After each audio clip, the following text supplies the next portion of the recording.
नमस्कार, प्रदेश के नंबर 1 और सबसे भरोसेमंद news channel India news Haryana में आप सभी का स्वागत है। मैं हूं राहुल राजपूत। पीएम नरेंद्र मोदी की महत्वाकांक्षी योजना बेटी बचाओ बेटी पढ़ाओ पर सवाल उठ रहे हैं।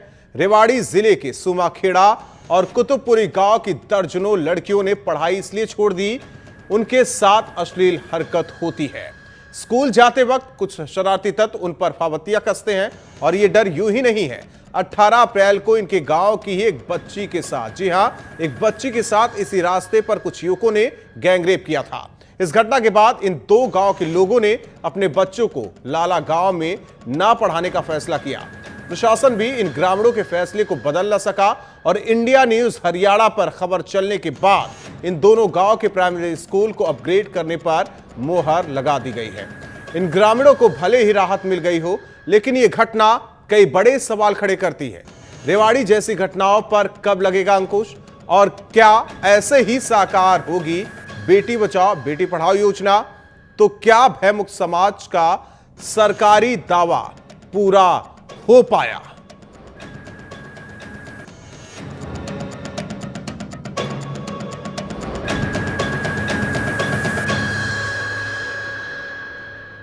और हमेशा की तरह बड़ी बहस में बड़े सवाल, रेवाड़ी जैसी घटनाओं पर कब लगेगा अंकुश?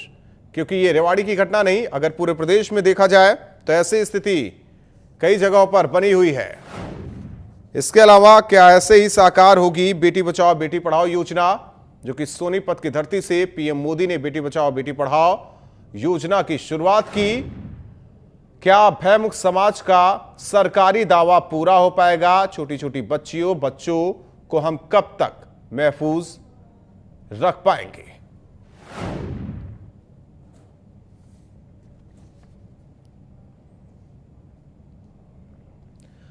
और इन दोनों गांव के बच्चियों के मुंह से ही सुनिए कि आखिर किस डर की वजह से उन्होंने स्कूल नहीं जाने का इतना बड़ा फैसला लिया।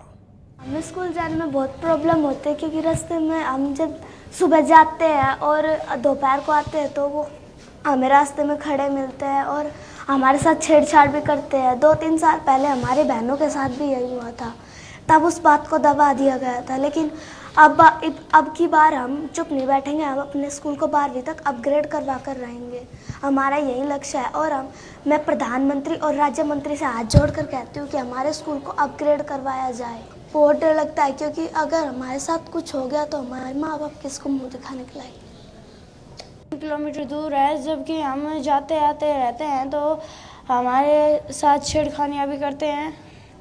एक दिन तो हमें चाकू भी दिखा दिया था। हमें डर के मारी हम बहुत डरते हैं, इसलिए हम उस स्कूल में नहीं जाना चाहते हैं। और क्या था पूरा मामला, ग्राफिक्स के जरिए एक बार पूरे वाकये पर नजर डाल लेते हैं। 18 अप्रैल सुमागांव की 9वीं की छात्रा से गैंगरेप की वारदात। स्कूल से घर लौटते वक्त छात्रा से गैंगरेप की वारदात को अंजाम दिया गया। लाला गांव के सरकारी स्कूल में पढ़ती थी छात्रा से लाला गांव के युवकों ने गैंगरेप की वारदात को अंजाम दिया। घटना के बाद सुमा और कुतुबपुरी के ग्रामीणों का विरोध। 48 छात्राओं ने लाला गांव के स्कूल से नाम कटवाया। अपने ही गांव के प्राइमरी स्कूल को अपग्रेड करवाने की मांग ग्रामीणों ने शुरू की। प्रशासन ने 2 किलोमीटर की पैदल रास्ते पर बस की व्यवस्था भी की। लाला गांव के रास्ते पर पीसीआर तैनात की गई। ग्रामीण अपनी मांगों पर अड़े रहे कि स्कूल को अपग्रेड किया जाए। सहकारिता मंत्री विक्रम ठेकेदार के साथ गांव वालों की बैठक हुई, बातचीत हुई। सुमा गांव के स्कूल को अपग्रेड करने पर मोहर लग गई।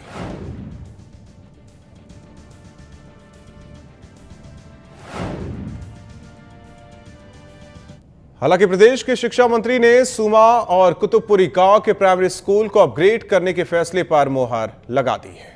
हमने दोनों ने मुख्यमंत्री जी से इस सारी घटना के ऊपर चर्चा किया और हमारे जिला शिक्षा अधिकारी धर्मवीर यादव वहाँ पर भेजे, गांव में गए।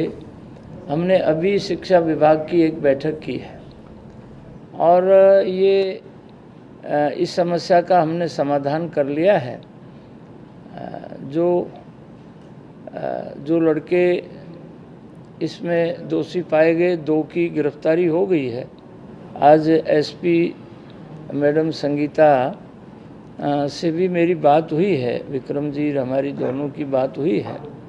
एक इसमें कल्प्रिट और गिरफ्तार अगले कुछ घंटों में हो जाएगा और तब तक सुम्मो कतोपुरी में एक प्राइवेट विद्यालय है, रामेश्वर यादव हमारे मित्र हैं, वो कल सारे बच्चियों का 9वीं 10वीं 8वीं की सब बच्चियों का दाखिला सुम्मो कतोपुरी के प्राइवेट विद्यालय में हो जाएगा और तब तक पंचायत के अनुरोध पर मंत्री जी के विशेष प्रयास से सुम्मो कतोपुरी के विद्यालय को हम अपग्रेड करके 8वीं तक का अपग्रेड कर रहे हैं इमरजेंसी में। और गाँव की पंचायतों के प्रयास से जैसे जैसे वहाँ संख्या बढ़ती जाएगी और 150 संख्या तक वो पहुँच जाएगी तो उसी क्लास को 8वीं से हम 9वीं में भी शिफ्ट। तो सवाल ये उठ रहा है कि रेवाड़ी जैसी घटनाओं पर कब तक लगेगा अंकुश और क्या ऐसे ही साकार होगी बेटी बचाओ बेटी पढ़ाओ अभियान। हमारे साथ बड़ी बहस में हमेशा की तरह एक बड़ा पैनल। सबसे पहले अपने मेहमानों का परिचय करा देते हैं। सुनीता दुग्गल जी प्रवक्ता बीजेपी की, रंजीता मेहता जी प्रवक्ता कांग्रेस की, प्रदीप देसवाल जी हमारे साथ इंसुनीता मौजूद हैं। इसके अलावा पूनम भटनागर जी सामाजिक कार्यकर्ता हमारे साथ जुड़ चुकी हैं। आप सभी मेहमानों का स्वागत है। सुनीता दुग्गल जी, सवाल यही कि रेवाड़ी जैसी घटनाओं पर कब लगेगा अंकुश? जी देखिए, मैंने भी जो है आज रेवाड़ी के जो डिप्टी कमिश्नर हैं उनसे बात की है और वहां के एसपी हैं उनसे भी मैंने बात की है।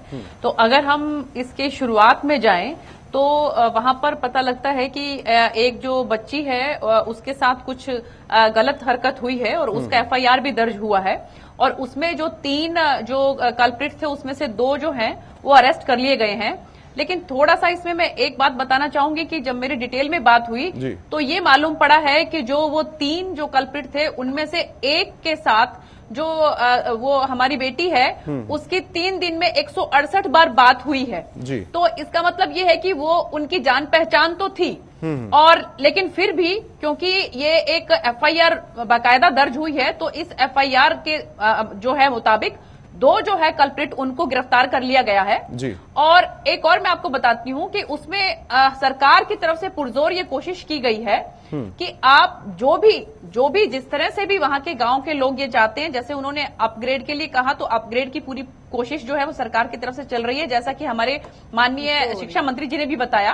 और इसके अलावा उन्होंने ये कहा कि एक रोडवेज की बस जो है बाकायदा उन बच्चियों के लिए ये पूरी खबर जब इंडिया न्यूज ने प्रमुखता से उठाया, इंडिया न्यूज हरियाणा ने जब प्रमुखता से उठाया तब जाकर इस मामले का संज्ञान लिया गया, क्योंकि डीसी से लेकर हर एक अधिकारी गांव में डटे रहे कि आप भेजिए स्कूल तक, लेकिन ग्रामीणों ने मना कर दिया। बस भी वहां से चलाई गई, इसके अलावा पीसीआर वैन भी तैनात की गई, लेकिन ग्रामीणों ने अपने बच्चों को स्कूल तक नहीं भेजा।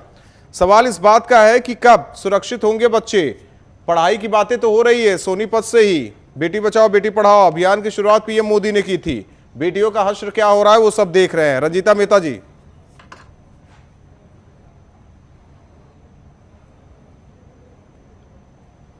देखिए राहुल, सबसे पहले तो मैं इंडिया न्यूज का धन्यवाद करना चाहती हूं जो कि इस तरीके के संजीदा मुद्दों को उठाते हैं। शायद तभी प्रशासन की आंखें खुलती हैं जी। बहुत दुर्भाग्यपूर्ण है कि 18 अप्रैल को ये घटना होती है, उसके बाद आज 5 मई को हम बैठकर इसके ऊपर बहस कर रहे हैं। अगर प्रशासन इतना ही संजीदा होता, इतना ही चिंतित होता तो आज हमें इस डिबेट पर बैठने की जरूरत न पड़ती, क्योंकि जो गांव वालों का स्टेटस है और उनकी रिपोर्ट है वो यही बार बार गुहार लगा रहे हैं कि हमने जंत्री से लेकर मंत्री तक सबको अप्रोच किया पर हमारी कोई सुनवाई नहीं हुई। तो मैं ये जानना चाहती हूँ कि जब कोई चीज पुख्ता तौर पे चैनल के द्वारा उठाई जाती है, मीडिया वहां पहुंच जाता है, तभी प्रशासन क्यों जागता है। और आपको बहुत बड़ी हैरानी होगी जानकर कि आज तक ना तो वहां के एमएलए वहां पे आज तक एक बार भी गए कापड़ीवास जी और ना ही वहां के सांसद एक बार भी गए। एसपी और डीएसपी को वहां पे तैनात कर दिया गया कि आप बस सुविधा दे दीजिए, आप वहां पे महिला कांस्टेबल लगा दीजिए। आज तक ये चीजें क्यों नहीं की गई? जब बच्चियों ने 40 बच्चियों ने अपना नाम कटवा लिया, तब जाकर जब मीडिया में हाहाकार हुई, तब जाके एक ही दिन में उसका सैंक्शन भी हो जाता है, एक दिन में प्राइवेट स्कूल में उनके दाखिले की बात भी हो जाती है। इसी तरीके की संजीदा चीजें और भी एरियाज में हो रही हैं। कहीं बलात्कार हो रहा है, कहीं बच्चियां स्कूल जाने से मना कर रही हैं, तो हर जगह पे ऐसे पुख्ता जो इंतजाम है वो अपने आप ही क्यों नहीं हो रहे? मीडिया को उस बात को उठाने की जिम्मेदारी क्यों लेनी पड़ती है? अब मैं आपको ये बात बताना चाहती हूँ कि जब ब्रांड एम्बेसडर माधुरी दीक्षित को बनाया गया था और परिणीति चोपड़ा को बनाया गया था, तो आज से 2 साल पहले उन्होंने टीवी चैनल पे ये बयान दिया था कि हम एक एक लड़की के पास जाएंगे, उनकी जो सामाजिक और उनकी मानसिक प्रॉब्लम्स हैं उनको सुनने के बाद हम न्यू तरह की स्कीम्स लॉन्च करेंगे ताकि उनकी इन चीजों का हल हो सके। आप इस बात को देख के हैरान होंगे कि 2 साल हो गए हैं, एक बार भी इस मुद्दे को लेकर ना ही परिणीति चोपड़ा जी आई, ना ही माधुरी दीक्षित जी आई। तो ये इस तरीके के जो मजाक है ये पब्लिक के साथ क्यों किए जाते हैं? क्यों ऐसे ब्रांड एम्बेसडर बनाए जाते हैं जिनके खोखले वादे एक ही दिन के अंदर उनकी हवा और गुब्बारे में निकल जाती है? और दूसरा, रामविलास शर्मा जी की स्टेटमेंट की आपको बात बताती हूँ। रामविलास शर्मा जी ने जब इनकी सरकार बनी थी तब इन्होंने ये कहा उस बेटी बचाओ बेटी पढ़ाओ के दौरान कि मात्र अभी 3 महीने हुए हैं हमारी सरकार को आए हुए, हमें थोड़ा समय दीजिए, हम इन चीजों में सुधार ला देंगे। आज पूरे 2 साल हो चुके हैं और सबसे जो सेक्स रेशो का जो ग्राफ गिरा है वो उनके स्वयं के जिले में महेंद्रगढ़ में गिरा है। तो आप बताइए कि सेक्स रेशो को ये ठीक करने के लिए ये अभियान चलाया गया था कि सेक्स रेशो को गिराने के लिए ये अभियान चलाया गया था? तो कहीं ना कहीं जो खोखली बातें, ये बयानबाजियां होती हैं, फोटोएं खिंचवाई जाती हैं, कम से कम जमीनी लेवल के ऊपर ना ही बेटियां अभी सुरक्षित हैं और ना ही बेटियां अपने आप को सेफ महसूस करती हैं कि वो आराम से स्कूल जा सके और अपनी पढ़ाई वादे प्यार वफा बातों का बातें क्या, ये बातें हो रही है। जिस तरीके से ये पूरी घटना है, ये समाज को शर्मसार कर देने वाले, समाज के चेहरे पर थप्पड़। बच्चियां पढ़ने तो जाती हैं लेकिन किस तरीके से उन्हें परेशानियों का सामना करना पड़ता है। एक बच्ची के साथ गैंगरेप की वारदात, गांव वालों का फैसला कि बच्चियों को भेजा नहीं जाएगा, 48 छात्राएं भेजी नहीं जाती, प्रशासन तक नतमस्तक होता है, फिर भी अपने फैसले पर अडिग। वजह यही कि जो नीति है उसे लागू नहीं की जा रही। बिल्कुल राहुल जी, मैं आपकी बात से 100% सहमत हूं और बड़ा वाजिब आपने जो मुद्दा है जो उठाया, और उसी के परिणाम है कि लोकतंत्र का चौथा स्तंभ जो मीडिया कहा जाता है, परंतु कहीं ना कहीं सरकार की मंशा में खोट है। एक तरफ तो कई 100 करोड़ रुपए बेटी बचाओ बेटी पढ़ाओ योजना पर खर्च हो रहे हैं और दूसरी तरफ ऐसे उदाहरण सामने आ रहे हैं और काफी समय बीत जाने के बाद भी कोई कार्रवाई नहीं हो रही। माननीय दुष्यंत चौटाला जी ने कम से कम 1 दर्जन बार संसद में यह मुद्दा उठाया है कि आप जितने भी स्कूल हैं उनको अपग्रेड कीजिए। अगर हम अपने देश में लड़कियों के स्कूलों को अपग्रेड नहीं करेंगे, हर गांव में स्कूल नहीं होंगे, तो हम कैसे इस सपने को साकार कर सकते हैं? जितना प्रचार और प्रसार पर इस अभियान में खर्च हो रहा, अगर इतना पैसा हरियाणा के जो गर्ल्स स्कूल हैं उनको अपग्रेड करने में लगाया जाए, उन बहन बेटियों की सुरक्षाओं पर लगा जाए, तो ऐसे शायद ऐसे उदाहरण न आएंगे। जाहिर तौर पर जितने पैसे खर्च किए जा रहे हैं प्रसार में, हालांकि सरकार की योजनाएं होती हैं, पूनम भटनागर की योजनाएं होती हैं, लेकिन सरकार उन योजनाओं को पूरा तो करे, सिर्फ फोटो खिंचवाकर और राजनीति करके, ये उनकी बात है, आप समझ सकते हैं। पूनम भटनागर जी, सामाजिक स्तर की बात की जा रही है, क्या ऐसी तस्वीरें आज भी हमारे बीच हैं? बच्चियां पढ़ना चाहती हैं तो उन्हें दूर 2 किलोमीटर 3 किलोमीटर जाना पड़ता है 8वीं के बाद, और इस तरीके से कुछ हैं असामाजिक तत्व जिनकी निगाह इन बच्चियों पर होती है।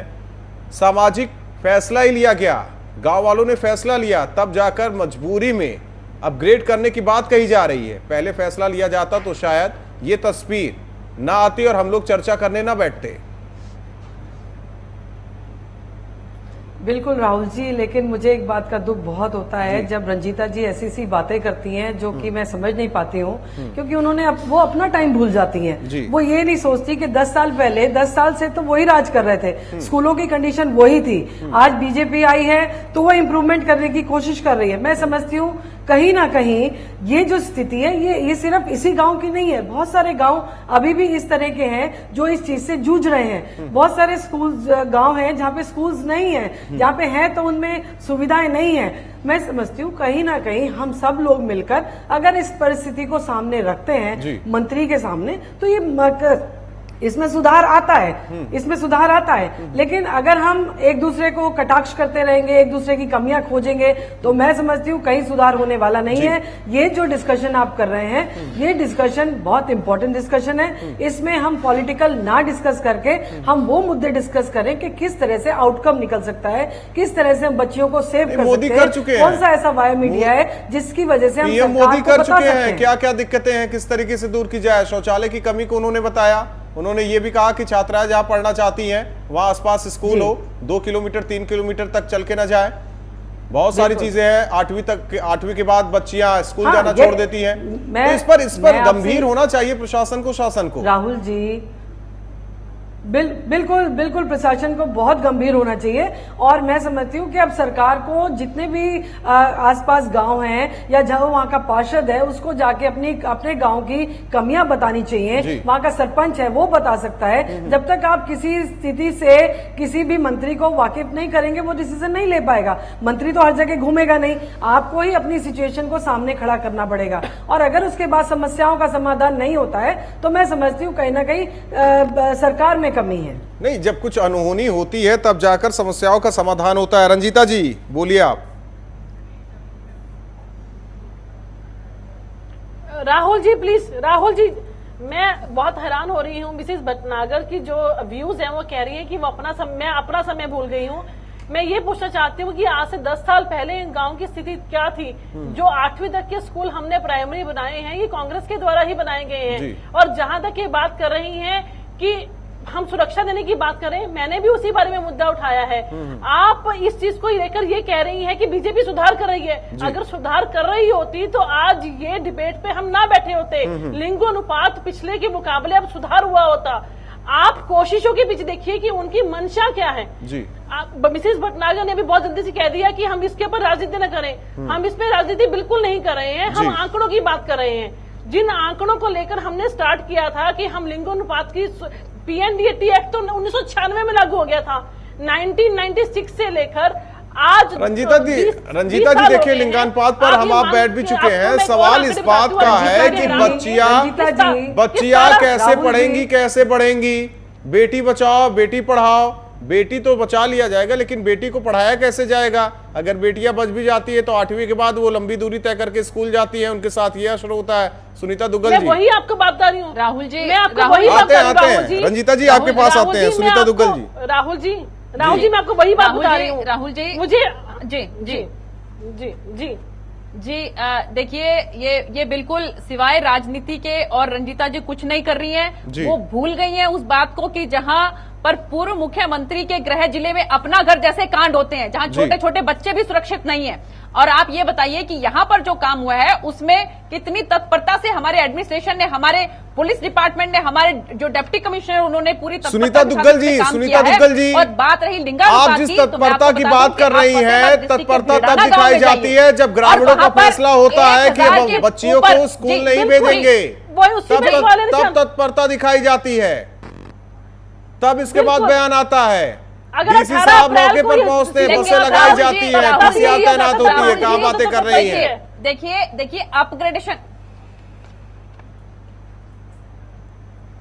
देखिए अपग्रेडेशन की जो बात इंपॉर्टेंट जो बात है, जो गांव वालों की जो मेन जो उनकी जो इच्छा है वो है अपग्रेडेशन के लिए। उसके लिए उन्होंने कहा है तो डीओ के जो है वो लेकर मुद्दा वहां पर पहुंच गया और हमारे माननीय शिक्षा मंत्री जी ने भी कह दिया कि इसको अपग्रेड कर दिया जाएगा। मेन मुद्दा जो है वो स्कूलों को अपग्रेड करने का है और खासकर जहां पर हमारी बेटियां पढ़ रही हैं तो उसमें पूरी गंभीरता है, सरकार की पूरी गंभीरता उनको अपग्रेड करने के लिए। देखिए पहले सिर्फ स्कूल अपग्रेडेशन का नहीं है। प्रदीप भाई आप मेरी बात सुनिए ध्यान से। आप मेरी बात सुनिए ध्यान से। कोई देखिए लड़के इकट्ठे बैठते हैं, हमारे साथ अश्लील हरकतें करते हैं।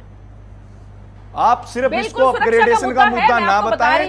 कभी आप कह रही हैं कि लगातार फोन पर बात हो रही थी, कभी कॉल डिटेल की बात करती हैं। आप स्वयं शिक्षित महिला हैं, मैं आपकी इज्जत करता हूं, लेकिन आप बताइए, वो एक नाबालिग लड़की थी, एक आप नाबालिग पूरी बात लड़की सुनिए। थी। हमारा आप कानून क्या बिल्कुल कहता, मैं शिक्षित महिला हूं। स्वयं आप कानून जी, का शोधार्थी हूं।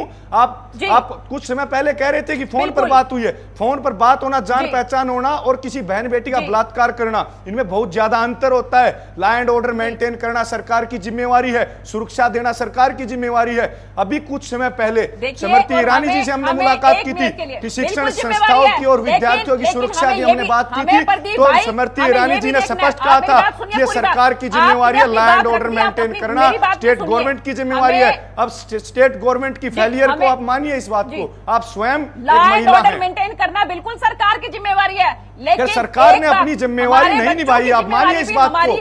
कि हम बिल्कुल, आप मैं आपसे उम्मीद करता हूं, आप स्वयं एक महिला हैं, एक बहन बेटी का बलात्कार हुआ है और आरोपी अब भी फरार हैं, आरोपी अब भी फरार हैं। आप सुनने का मादा रखिए, आप सुनने का मादा रखिए। मैं सुन रहा हूं, आप जवाब दीजिए मेरी बात का। आप सुनने भी रखिए। आरोपी फरार नहीं है, वो जो लड़का है और जो, हाँ जी, मैं जवाब दे रही हूँ आपको कि जो वो लड़का है और वो जो बच्ची है, उनकी जान पहचान थी पहले से ही और उनकी लगातार फोन पर 168 बार फोन सुनीता जी, जान पहचान होना और इस तरह की घटना, सुनीता जी आप सभी मेहमान, एक मिनट।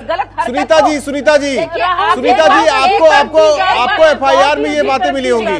रंजीता जी और इसके अलावा प्रदीप जी, पूनम जी, आप सभी जो छोटी छोटी बच्चियां हैं वो क्या कह रही हैं, एक बार हम फिर सुनवाते हैं। सुनिए क्या कह रही हैं वो बच्चियां जो स्कूल जाने में डर रही हैं, अब स्कूल नहीं जाना चाहती, वो उनका फैसला है। एक बार फिर से सुनिए। स्कूल जाने में बहुत प्रॉब्लम होती है क्योंकि रास्ते में हम जब सुबह जाते हैं और दोपहर को आते हैं तो वो हमें रास्ते में खड़े मिलते हैं और हमारे साथ छेड़छाड़ भी करते हैं। 2-3 साल पहले हमारी बहनों के साथ भी यही हुआ था, तब उस बात को दबा दिया गया था। लेकिन अब की बार हम चुप नहीं बैठेंगे, हम अपने स्कूल को 12वीं तक अपग्रेड करवा कर रहेंगे। हमारा यही लक्ष्य है और मैं प्रधानमंत्री और राज्य मंत्री से हाथ जोड़कर कहती हूँ कि हमारे स्कूल को अपग्रेड करवाया जाए। बहुत डर लगता है क्योंकि अगर हमारे साथ कुछ हो गया तो हमारे माँ बाप किसको मुँह दिखाने के लायक। किलोमीटर दूर है, जबकि हम जाते आते रहते हैं तो हमारे साथ छेड़खानियाँ भी करते हैं। एक दिन तो हमें चाकू भी दिखा दिया था। हमें डर के मारी, हम बहुत डरते हैं, इसलिए हम उस स्कूल में नहीं जाना चाहते हैं।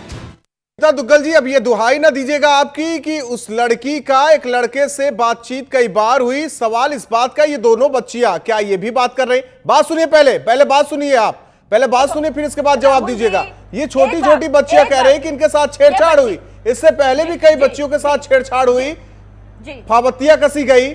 ये बच्चियां वो हैं जो आज सुरक्षित हैं। किसी हैवान के हत्थे ये भी चढ़ जाती तो हम लोग आज भी बैठे रहते, बातचीत करते। सुरक्षा मुहैया नहीं कराई गई। जब ग्रामीण ये फैसला लेते हैं, बातें सुनिए सुनीता दुग्गल जी, जब ग्रामीण ये फैसला लेते हैं कि जब तक स्कूल अपग्रेड नहीं होगा बच्चियां नहीं जाएंगी पढ़ने के लिए। स्कूल अपग्रेड का सवाल है यहाँ। स्कूल अपग्रेड हो गया होता तो किसी बच्ची के साथ गैंगरेप की वारदात ना होती।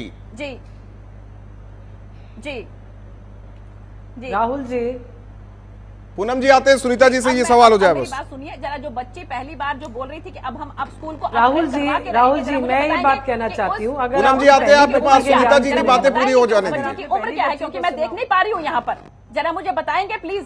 जी जी, कि वो कौन सी क्लास में है, वो बच्ची की उम्र क्या है, जरा मुझे प्लीज सिर्फ बताएंगे, क्योंकि 14 से 15 साल आपके स्टूडियो में। 14 से 15 साल ये बच्चियों की उम्र है, नाबालिग है सारी। कराना चाहते हैं उस बच्चे की उम्र। हाँ जी, जो नाबालिग है बच्चियां। हाँ, तो उस बच्ची ने कहा कि 3-4 साल पहले भी इसी तरह की घटना हुई थी। तो आप जी जी जी, उन्होंने कहा है कि 3-4 पहले। अब उस बच्ची की उम्र उस समय क्या रही होगी, तो आप ये देखिए कि यहाँ पर बच्चे जो हैं, मैं इस बात को बिल्कुल वो नहीं कह रही हूँ। मैं चाहती हूँ कि बच्चों की, जहाँ पर लड़कियां खास कर, वहां पर स्कूल को अपग्रेड करवाया जाए, और सरकार पुरजोर कोशिश कर रही है और बहुत जगह पर हमने कोशिश दिख गई। कोशिश का नतीजा रहा कि गैंगरेप की वारदात हो गई। इस चीज को राजनीतिक रूप नहीं देना चाहिए। राजनीतिक रूप कोई नहीं दे रहा है। पूनम भट्टागर जी, सरकार, अरे रंजीता जी एक मिनट, पूनम भट्टागर जी से, पूनम भट्टागर जी बोल ले, इसके बाद रंजीता जी आपके पास आते हैं। वो जो जिस लड़के के खिलाफ, अगर आपने पहली बच्ची का बयान सुना हो, राहुल जी, अगर आपने पहली बच्ची का बयान सुना हो तो उसने ये बोला है आज से 3-4 साल पहले भी ये इस तरह की हमारी जो बहनों के साथ हुआ था, हम चाहते हैं वो हमारे साथ ना हो और उस मुद्दे को दबा दिया गया। 3-4 साल पहले आप समझते हैं किसकी सरकार थी? सरकार किसी की हो, सरकार किसी की, देखिए सरकार की बातें करने नहीं बैठे हुए हैं पूनम भटनागर जी, सरकार की बातें करने नहीं बैठे हैं। सवाल इस बात का है, सवाल इस बात का है कि आज भी बच्चियों को निशाना क्यों? बच्चियां पढ़ना चाहती है, आगे बढ़ना चाहती हैं। पीएम मोदी ने सपना देखा था, बेटी बचाओ बेटी पढ़ाओ। बात बनेगी ना। आप राहुल जी बिल्कुल देखिए, मैं जो पक्षधर हूँ, मैं तो खुद एजुकेशन फील्ड से हूँ और मैं चाहती हूँ बच्चों की एजुकेशन हो, लेकिन अगर इस तरह से एजुकेशन मिलती है तो बहुत मुश्किल की बात है। बच्चियां कहाँ जाएंगी? जी रंजीता जी,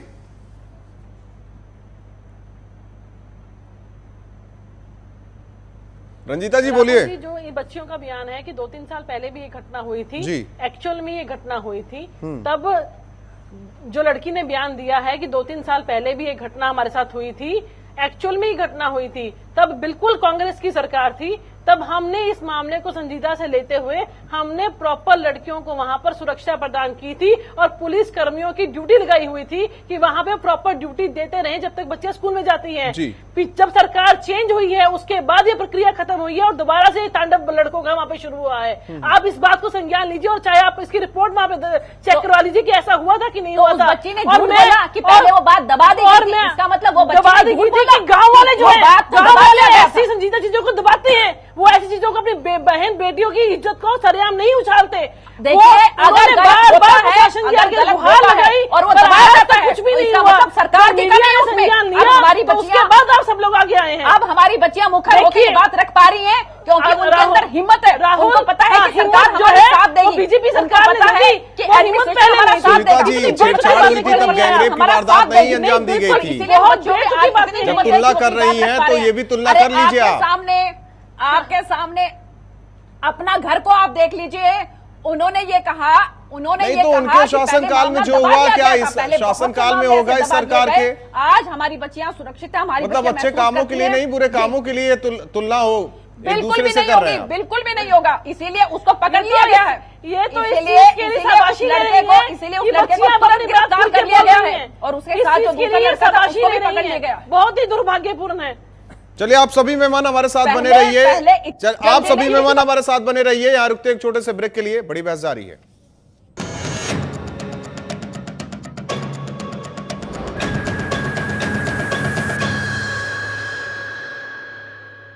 प्राइम टाइम जारी, लगातार मेहमान हमारे साथ जुड़े हुए। प्रदीप देसवाल जी, सवाल इस बात का है कि जिस तरीके से अब बच्चियां ये कह रही कि उनके स्कूल को अपग्रेड किया जाए क्योंकि उनके साथ छेड़खानी होती है। 2-3 साल पहले की बात उठाई गई या उठ रही है। अक्सर ऐसा होता है हमारे समाज में कि बच्चियों की आवाज को दबा दिया जाता है, उनसे कहा जाता है कि ऐसी बातें ना करो, समाज में बदनामी होगी। हो सकता है वो दौर कुछ और था, 2-3 साल पहले सोच कुछ और थी। सोच वक्त के साथ बदलती भी है। अब बच्चियां अपनी आवाज उठा रही हैं। ये मान ले कहीं ना कहीं से शासन प्रशासन को एक कदम आगे बढ़ना चाहिए। लड़कों के लिए ना सही, लड़कियों के लिए विद्यालय खुलने चाहिए ताकि आगे की पढ़ाई कर सके। 8वीं के बाद 9वीं 10वीं 11वीं 12वीं आगे जाकर कॉलेज जाए, कुछ बने, सपना जो मोदी देख रहे हैं उसे पूरा किया जाए।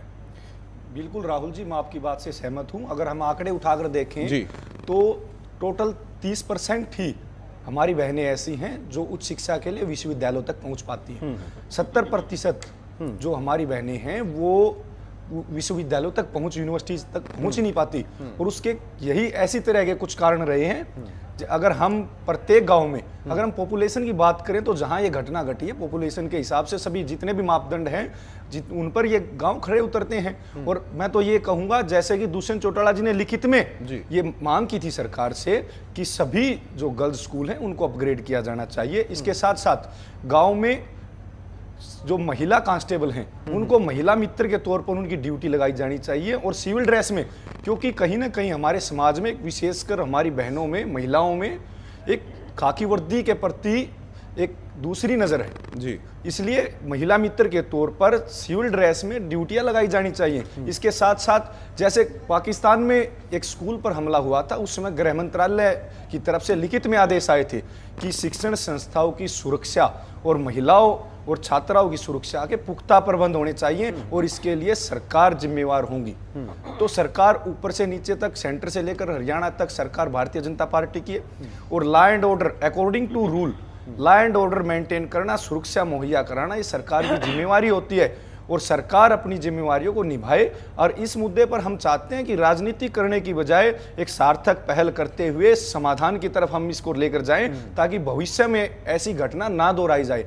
वो सिर्फ तभी संभव है जब इस तरह की घटनाओं को अंजाम देने वाले आरोपियों पर सख्त से सख्त कार्रवाई हो। और ऐसे केस, क्योंकि मैं मानता हूं कि कई बार ऐसे झूठे केस भी सामने आए हैं, परंतु ऐसे केसों के लिए फास्ट ट्रैक कोर्ट बननी चाहिए और फास्ट ट्रैक कोर्ट में तुरंत प्रभाव से अगर इन केसों की सुनवाई होगी, निर्णय होंगे और जो दोषी मिलेंगे उन पर कार्रवाई होगी तो समाज में एक एग्जाम्पल सेट होगा और दोबारा से शायद ऐसी घटनाओं को अंजाम देने वाले 10 बार सोचेंगे। बेटी पढ़ाओ का जो सपना था वो साकार हो रहा है जो है अभी भी। देखो, हमने जब बेटी बचाओ और बेटी एक अच्छी मुहिम थी, परंतु किसी भी मुहिम को, किसी भी योजना को जब तक जमीनी स्तर पर लागू नहीं किया जाएगा और जब तक ग्राउंड वर्क नहीं किया जाएगा तब तक उस मुहिम का सफल होना संभव नहीं होता।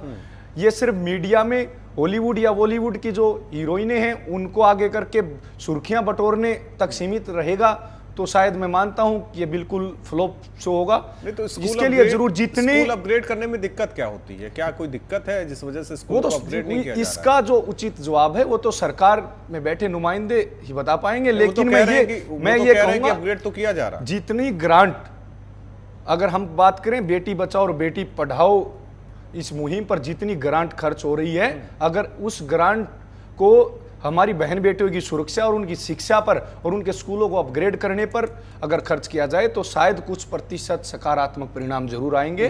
तो मैं तो यही सरकार से गुजारिश करता हूं कि हमारी बहन बेटियों की सुरक्षा के पुख्ता प्रबंध करें और प्रत्येक गांव में जहां भी प्रत्येक गांव में हमारी बहन बेटियों को ऐसी समस्याएं आ रही हैं वहां महिला कांस्टेबलों को महिला मित्र के तौर पर उनकी ड्यूटी लगाई जानी चाहिए और स्कूलों को प्रत्येक गांव में गर्ल्स स्कूल तो 100% है सरकार की। महिला थाने भी खोले गए, क्या महिलाओं को लेकर अपराधों की संख्या में गिरावट दर्ज की गई? हम तो कहेंगे नहीं। सुनीता दुग्गल जी कुछ कहना चाहते हैं, इसके बाद आते हैं आपके पास रंजीता जी।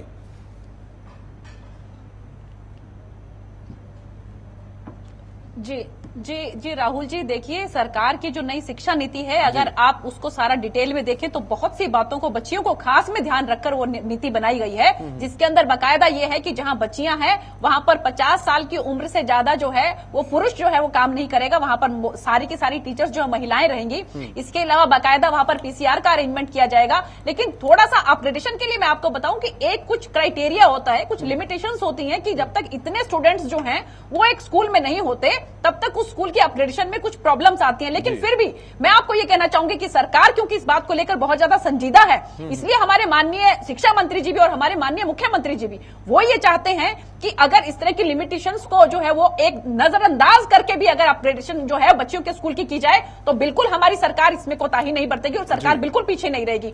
जितनी संजीदा हमारी भारतीय जनता पार्टी की सरकार अब की बार बच्चियों को लेकर, उनकी पढ़ाई को लेकर और उनके लिंगानुपात को लेकर है, मुझे लगता है कि आज तक पहले कभी किसी सरकार ने इसके बारे में नहीं सोचा। तो देखी जा रही है, लेकिन संजीदगी बढ़ती नहीं जा रही है। तो फतेहाबाद और सिरसा डिस्ट्रिक्ट जहां पर एक मिनट के लिए मेरी बात को लेट मी कंप्लीट कि जहां पर फतेहाबाद और सिरसा डिस्ट्रिक्ट में जहां पर यह माना जाता था कि वहां पर बच्चियों की संख्या बहुत ज्यादा कम है, वहां के एक खास गांव की, आप भिरडाना गांव का मैं जिक्र करना चाहूंगी, 1000 के ऊपर 2200 लड़कियां, डबल द अमाउंट जो है उससे भी ऊपर जाकर वहां पर बच्चियां हैं। आप जाकर देखिए, वो पूरे हमारे हरियाणा में बल्कि पूरे भारतवर्ष में एक एग्जाम्पल है।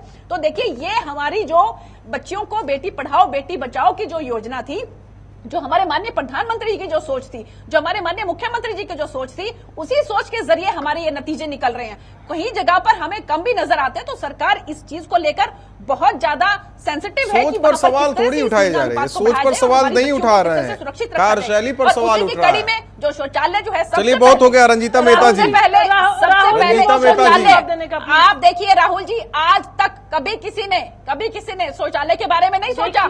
बच्चियों के लिए शौचालय के बारे में कितनी इंपॉर्टेंट चीज थी, काबिल तारीफ कदम, कितना सेंसिटिव मामला था, कभी किसी ने नहीं सोचा। काबिल तारीफ कदम है। भारतीय जनता पार्टी की सरकार ने स्कूलों को अपग्रेड करने के बारे में क्या सोचा जा रहा है? इतनी जुशीलता से अगर बिल्कुल अगर बेटियों को बचाया जाता तो कभी किसी आज के- वाकई बिल्कुल सोचा जा रहा है। आप नई शिक्षा नीति जो हमारी है राहुल जी, उसको उठा के देखिए आप। जवाब देने एक एक बात का इस बात का ध्यान रखा जा रहा है कि वहाँ पर टीचर्स जेंट्स नहीं होने चाहिए, वहाँ पर बाकायदा लेडीज टीचर्स होने चाहिए। राहुल जी अब मेरे को बता दीजिए, पहले बच्चियां पहले स्कूल पहुंचे तो बहन कह रही हैं कि हमने काफी स्कूल को ऑलरेडी अपग्रेड कर दिया है। बोलिए रंजीता जी। राहुल जी प्लीज जी। थोड़ा सा मौका दीजिए बोलने का। जी। पहली बात तो मेरी बहन ने जो कहा है कि काफी स्कूल्स अपग्रेड कर दिए गए हैं, इन्होंने बताया, तो काइंडली इस चैनल के माध्यम से लोगों की जनरल नॉलेज भी बढ़नी चाहिए कि कहाँ कहाँ के स्कूल अपग्रेड हुए, काइंडली ये बता दें। नंबर 2, आप ये बात करते थे सेक्स रेशो की बडगाना गांव की, जहां के मुख्यमंत्री स्वयं हैं, आपके चैनल पे दिखाया गया था कि वहां के 70 गांव में आप लोगों ने सर्वे करवाया और वहां पर सेक्स रेशो 1000 के प्रति 500 से भी कम है। तो क्या ये सेक्स रेशो बहुत अच्छी है?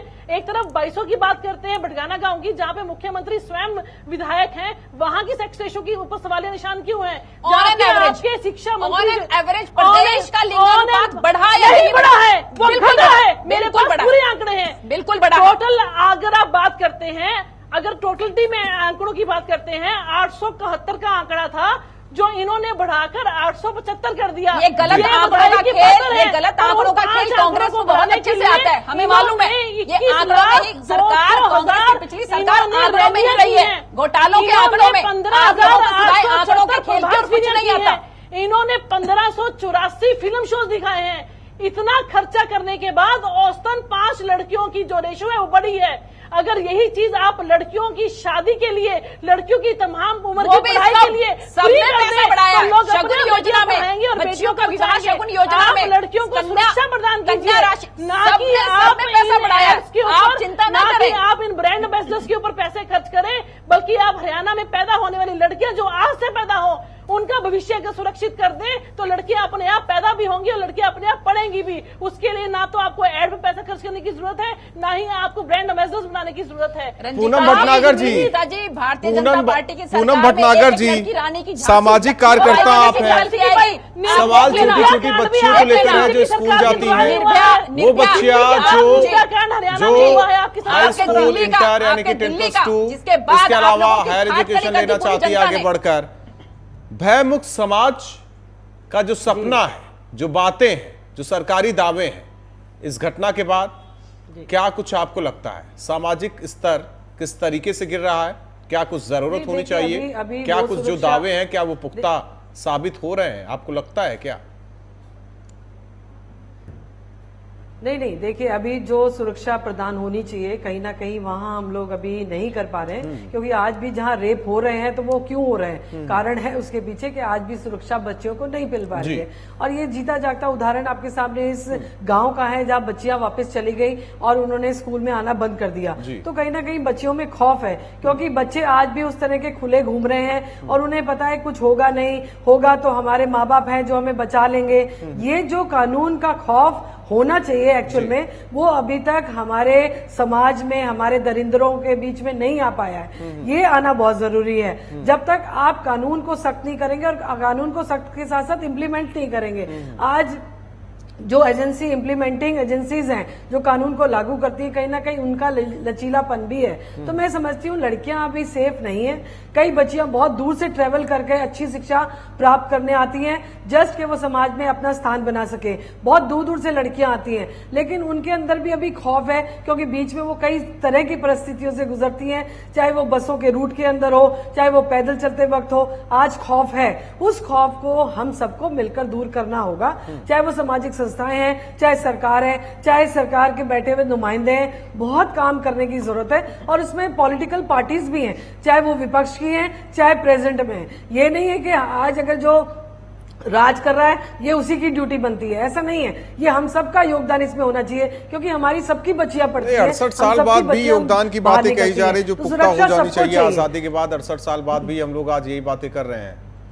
प्रदीप देसवाल जी, शिक्षा नीति की बात की जा रही है, कानून तो बहुत बनते हैं, शर्म की बात है कि आप अभियान भी चलाए जाते हैं, योजनाएं चलाई जाती हैं। राहुल जी, मुझे याद है कि हम भी देखो कानून क्या होता है सब जानते हैं। कानून और योजनाएं तो बहुत ज्यादा बनाई जा चुकी हैं, राहुल जी, शायद भविष्य में हम लोग भी भविष्य में भी बनाए जाएंगे, परंतु उन योजनाओं को लागू करना उन योजनाओं को और उन कानूनों को लागू करना ही चैलेंज है।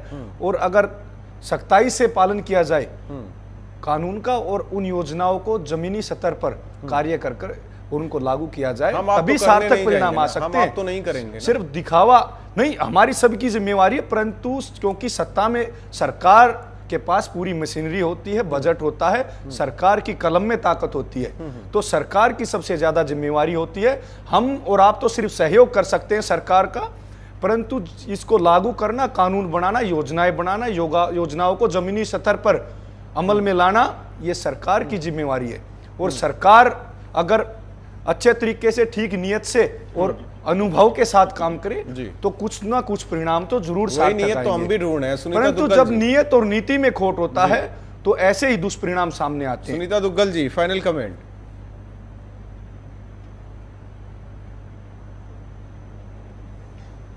राहुल जी देखिए, जो अभी तक सिर्फ योजनाएं ही बनती आई हैं पहले की सरकारों में, लेकिन अब हमारी भारतीय जनता पार्टी की सरकार जो है उनको क्रियान्वयन करने में और उनको मूर्त रूप देने में और उनको धरातल पर उतारने में लगी है। तो बच्चियों के लिए अच्छे दिन आ जाएंगे। थोड़ा थोड़ा हमें कहीं दिक्कत आती है, लेकिन हम पीछे हटने वाले नहीं हैं।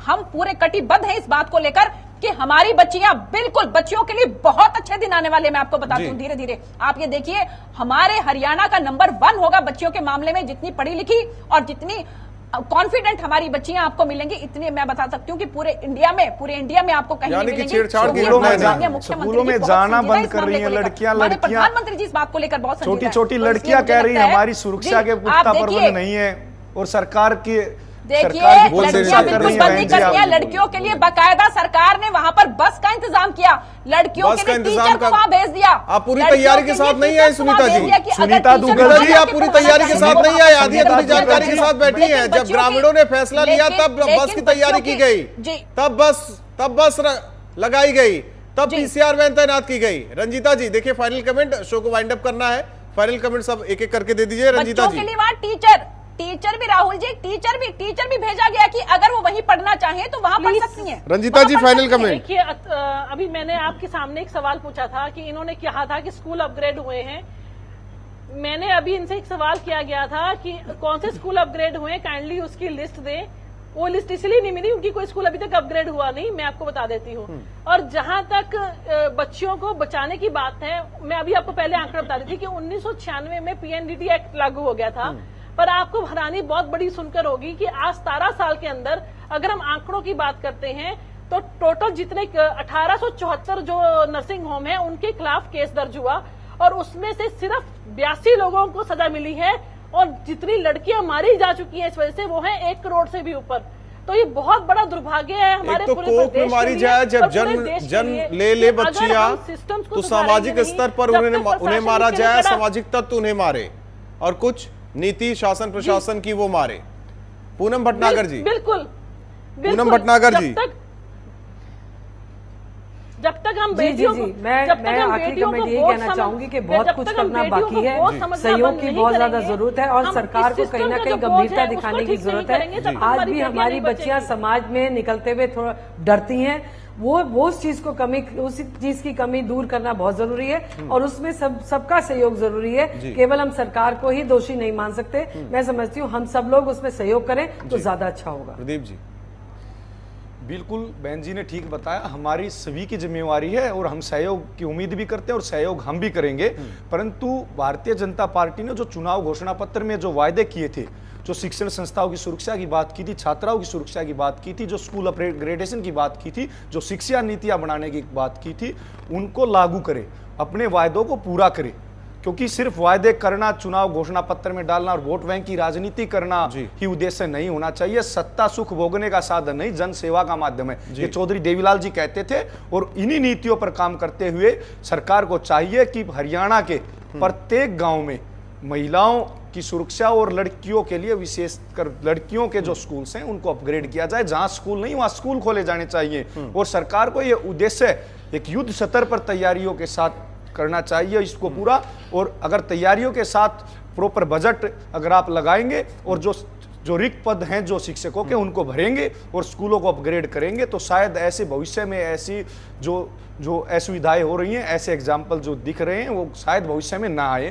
तो सरकार इस तरफ कार्य करे, न कि सिर्फ बातें करे। चलिए, बहुत बहुत धन्यवाद आप सभी मेहमानों का हमारे साथ बड़ी बहस में जुड़ने के लिए। लेकिन सवाल अभी भी गूढ़ यक्ष की तरह कि छोटी छोटी बच्चियां आखिर कब सुरक्षित होंगी। जिस तरीके से 8वीं तक की वो शिक्षा दीक्षा अपने गांव में ले लेती हैं, जो भी स्कूल होता है, लेकिन आगे शिक्षा लेने के लिए उन्हें लंबी दूरी तय करनी पड़ती है। स्पीच कुछ असामाजिक तत्व होते हैं जो कि उनसे छेड़छाड़ करते हैं, पाबंदियां कसते हैं, यहां तक कि शारीरिक शोषण भी उनका होता है। गाय बगाए जिस तरीके से कानून कहता है, पॉस्को एक्ट के तहत कार्रवाई होती है, दूसरे कानून के तहत कार्रवाई होती है। लेकिन सवाल यही कि अगर जो मूलभूत सुविधाएं हैं इन बच्चियों के लिए आसपास ही मुहैया करा दे तो ऐसी घटना पर रोक लगाई जा सकती है। इसके अलावा एक समाज के तौर पर हम सबको भी आगे आना होगा, चाहे विपक्ष हो या सत्ता पक्ष हो, सामाजिक कार्यकर्ता हो, सब आगे आए इन बच्चियों की सुरक्षा को लेकर, ताकि भय मुक्त समाज इन बच्चियों के लिए बनाया जा सके। तभी बेटी बचाओ बेटी पढ़ाओ अभियान को कामयाब बनाया जा सकता है। बड़ी बहस में इतना ही।